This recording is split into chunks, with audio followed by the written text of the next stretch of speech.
വേഗം വരുന്നവനായ യേശുക്രിസ്തുവിന്റെ നാമത്തിൽ ദൈനംദിന അപ്പം എന്ന അനുദിന വചനചിന്തയിലേക്ക് ഏവർക്കും സ്വാഗതം. ഇന്ന് പാപം ചെയ്യരുത് എന്ന വിഷയത്തെ ആസ്പദമാക്കി ചില കാര്യങ്ങളെ നമുക്ക് ചിന്തിക്കാം. അതിനാധാരമായ ഒരു വാക്യം വായിക്കാം. യോഹന്നാൻ 5-ാം അധ്യായം 14-ാം വാക്യം. അനന്തരം യേശു അവനെ ദേവാലയത്തിൽ വെച്ച് കണ്ടവനോട്, നോക്കൂ, നിനക്ക് സൗഖ്യമായല്ലോ, അധികം തിന്മയായത് ഭവിക്കാതിരിപ്പാൻ ഇനി പാപം ചെയ്യരുത് എന്ന് പറഞ്ഞു. രോഗത്തിന് നിരവധി കാരണങ്ങളുണ്ട്.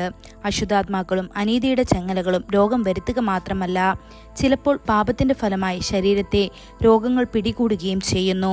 നാം പാപം നീക്കം ചെയ്ത് യേശുവുമായി ഒരു ഉടമ്പടി ചെയ്ത് വിശുദ്ധ ജീവിതം നയിക്കാൻ തുടങ്ങുമ്പോൾ രോഗങ്ങൾ സുഖപ്പെടുകയും ദൈവിക ആരോഗ്യം പുനഃസ്ഥാപിക്കപ്പെടുകയും ചെയ്യുന്നു.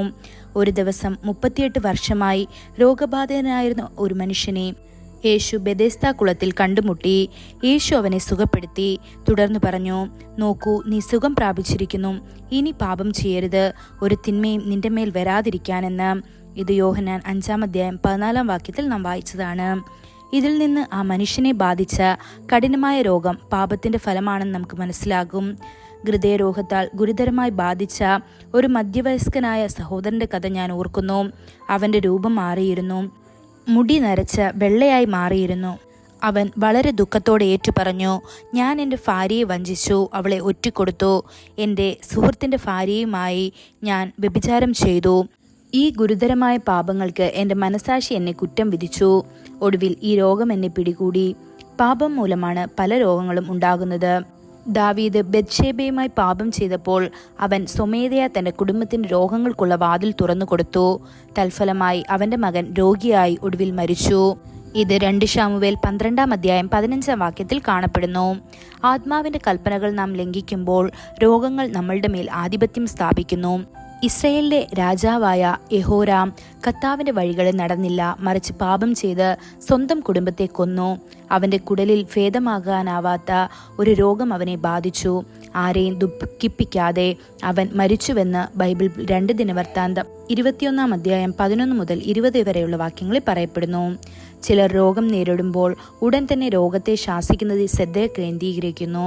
രോഗശാന്തി നൽകുന്ന തിരുവെഴുത്തുകളെക്കുറിച്ച് അവർ സംസാരിക്കുന്നു.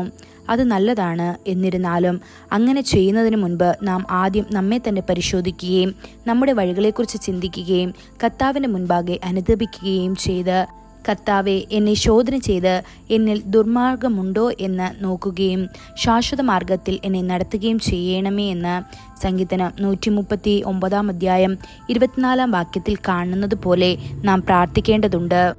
നമ്മെ തന്നെ പരിശോധിക്കുമ്പോൾ നാം നീതീകരിക്കപ്പെടും, ന്യായവിധിയിൽ നിൽക്കയില്ല. ഇനി പാപം ചെയ്യാതിരിക്കാനുള്ള ഉറച്ച തീരുമാനമെടുത്തതിന് ശേഷം മാത്രമേ രോഗത്തിനെതിരെ നിലകൊള്ളാവൂ. കർത്താവായ യേശുവിന്റെ നാമത്തിൽ ബലഹീനതയുടെ ആത്മാവിനെ ബന്ധിച്ച് രോഗശാന്തി പ്രഖ്യാപിച്ചുകൊണ്ട് നാം പ്രാർത്ഥിക്കണം. നാം ദൈവവചനത്തിൽ ഉറച്ചു നിൽക്കണം, ആത്മാർത്ഥമായി പ്രാർത്ഥിക്കണം. അപ്പോൾ കർത്താവ് കേൾക്കുകയും തന്റെ കരുണയും രോഗശാന്തിയും നമുക്ക് നൽകുകയും ചെയ്യും. ഈ വചനങ്ങളാൽ ദൈവം നമ്മെ ഓരോരുത്തരെയും അനുഗ്രഹിക്കുമാറാകട്ടെ. കൂടുതൽ ധ്യാനത്തിനുള്ള വാക്യം ആവർത്തനം 7-ാം അധ്യായം 15-ാം വാക്യം. യഹോവ സകല രോഗവും നിങ്കിൽ നിന്ന് അകറ്റിക്കളയും. നീ അറിഞ്ഞിരിക്കുന്ന മിസ്രൈമ്യരുടെ ദുർവ്യാധികളിൽ ഒന്നും അവൻ നിന്റെ മേൽ വരുത്താതെ നിന്നെ ദോഷിക്കുന്ന എല്ലാവർക്കും അവയെ കൊടുക്കും. ഇന്നത്തെ ബൈബിൾ വായന രാവിലെ യോശുവ 1, 2, 3 അധ്യായങ്ങൾ, വൈകുന്നേരം മർക്കോസ് 16-ാം അധ്യായം. ആമേൻ.